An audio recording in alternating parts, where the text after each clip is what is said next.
Olá, eu trago-vos considerações sobre a desgraça árabe de Samir Kassir, um livro extraordinário de que vou ler o começo do capítulo 7, e o capítulo 7, vou inclinar o telefone para poderem ver a Vitória, que é sempre, é sempre a vedeta.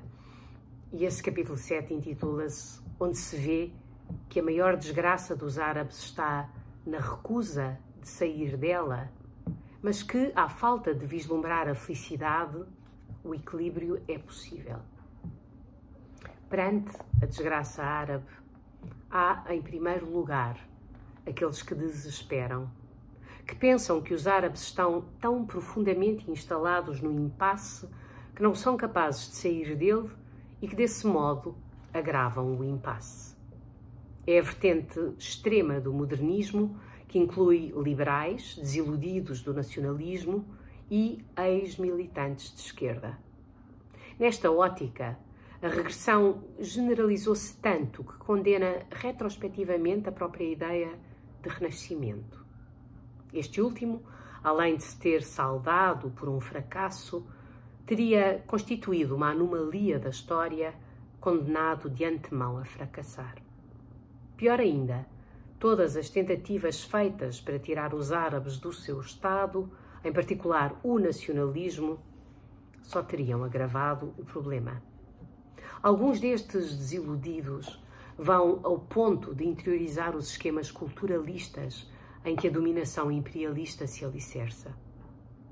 A variante mais voluntarista defende, na esteira dos neoconservadores americanos, que a mudança e a democracia só podem vir dessa dominação, sem verem que desse modo apenas se conseguiria agravar as frustrações, alimentar a vitimização e a cultura da morte e, por essa via, perenizar a desgraça árabe.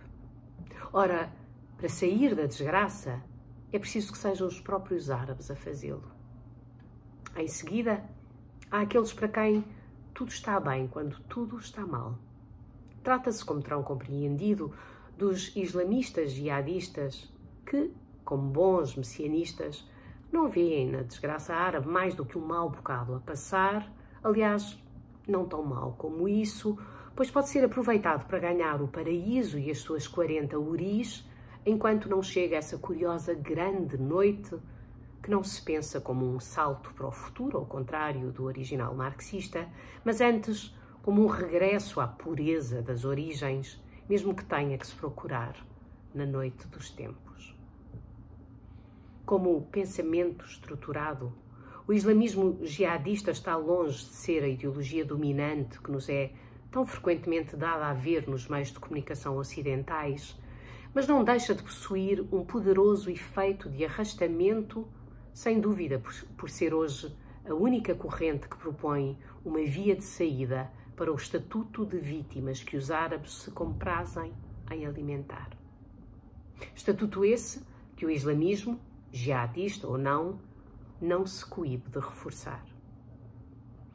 A vitimização vai além do "porque é que eles nos odeiam?", que os árabes teriam o direito de opor à pergunta que os americanos fizeram a si próprios na manhã do 11 de setembro.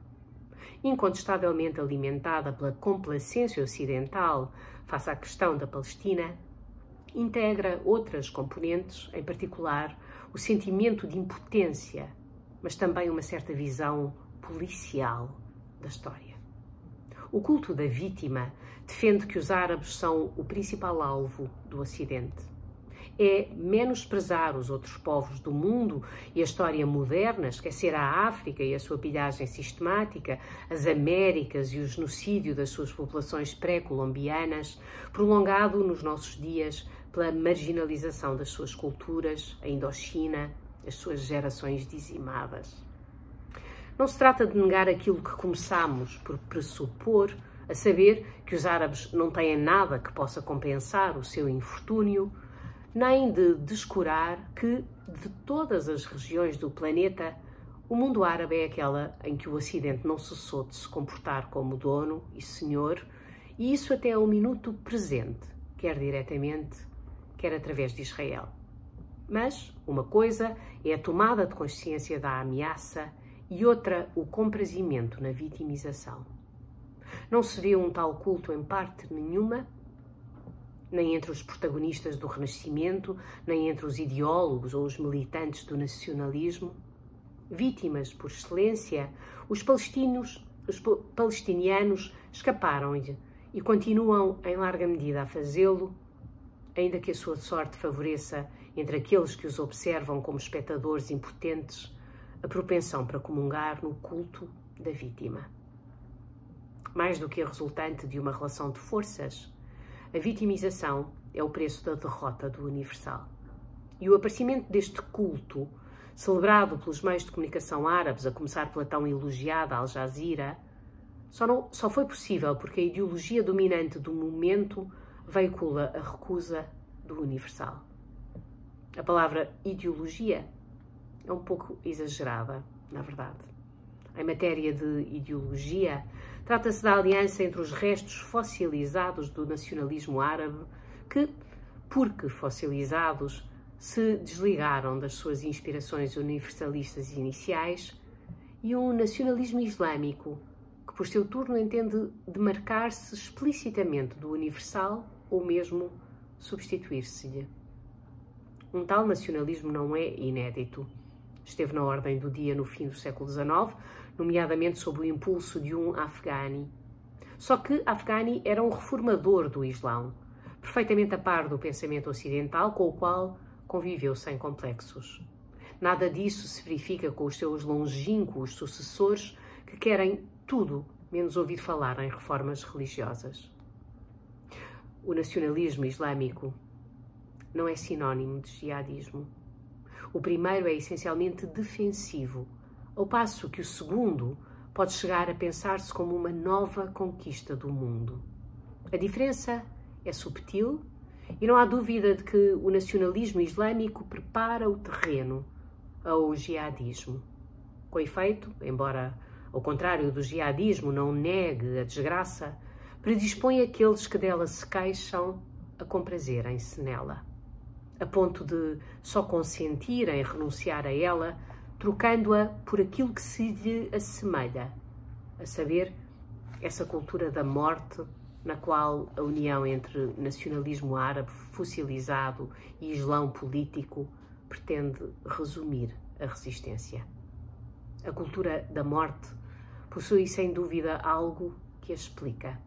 Não uma invariante do Islão ou um substrato de arabidade, mas o espetáculo do sangue que não cessa de ser vertido. Então, sangue por sangue, mais vale que o sangue console, já que não pode vencer. O sangue dos outros, evidentemente, mas também o dos nossos. É realmente um livro extraordinário. Até amanhã.